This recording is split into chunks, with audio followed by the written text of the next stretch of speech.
Chef Stephen, thank you for agreeing to have this chat with me. Tell me, how did you get started in your career? I started my career, started off, I was big into sports, and I got a bad injury that kind of made it quite difficult to take a career in it.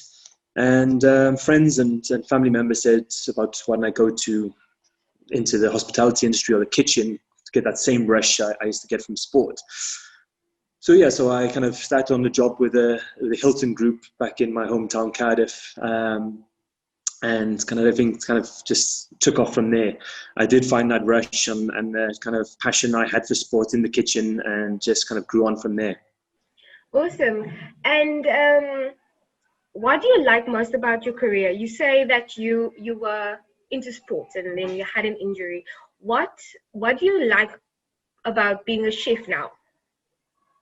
I think, like I mentioned, the rush of service. You're working with people. I mean, same on a sports field. You'll end up working with a team, and each member is a key vital part of that team.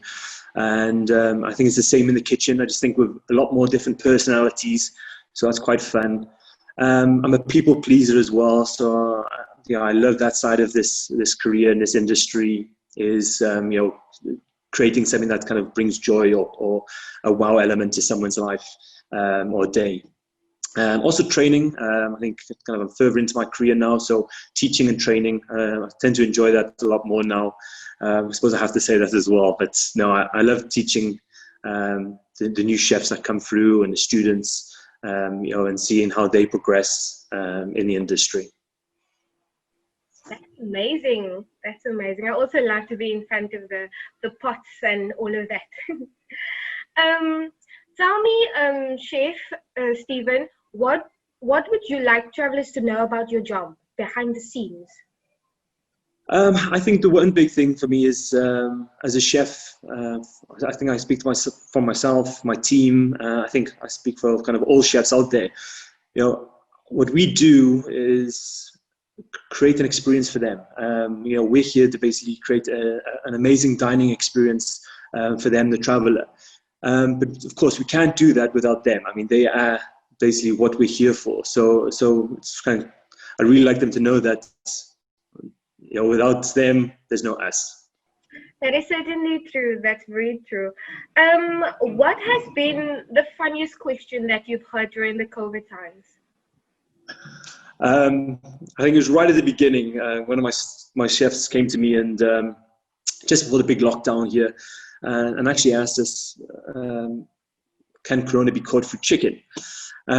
So I managed to kind of keep a straight face and tell him yes, because I know he's a big fan of chicken. So he always kind of, whenever it's chicken for staff meal, he was kind of first in line. So I kind of hid my surprise and laughter and told him yes, he could. It's kind of very important that he kind of cuts it out completely. It's a no. We're not going to serve chicken anymore. Of course, later on, I kind of explained to him that I'm just winding up and kind of explain more details of how to catch Corona or how not to catch Corona, I think is a better way of saying it. That is quite funny. People can ask the weirdest stuff. Definitely. Yeah. What was the thing that surprised you most about resuming business, like going back to work with the new normal? I think the big surprise for me is how quickly things resumed. I think within a short period of time, a lot of our regulars and even a lot of new faces that came and supported our business just started showing up, which was phenomenal. We expected it to be very gradual, very slow for people, the reactions to be very slow before going out again, but it wasn't. Within 1 week of being open, we saw a huge growth in our business again.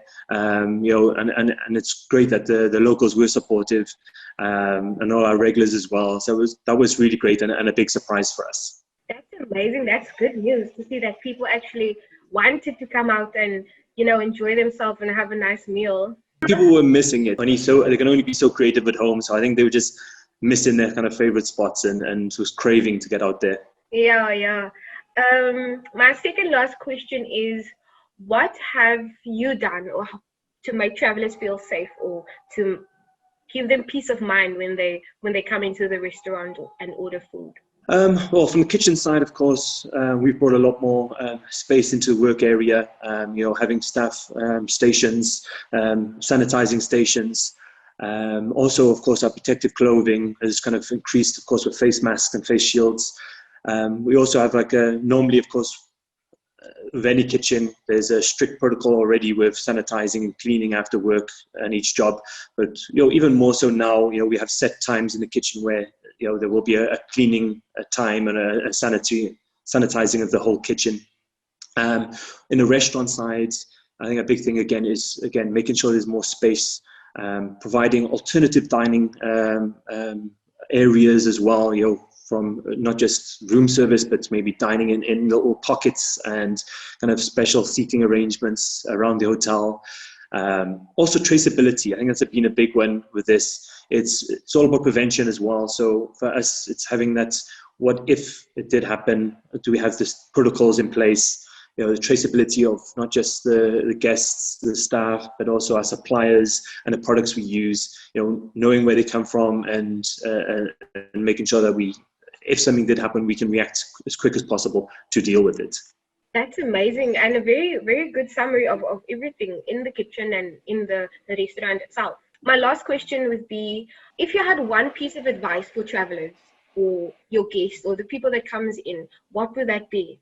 I think I'd have to say, life is worth living. So you need to get out there, stop hiding away, get out there and don't miss out on experiences and once in a lifetime moments. When you come to the hotel as well, all you need to do is just arrive and we'll take care of the rest.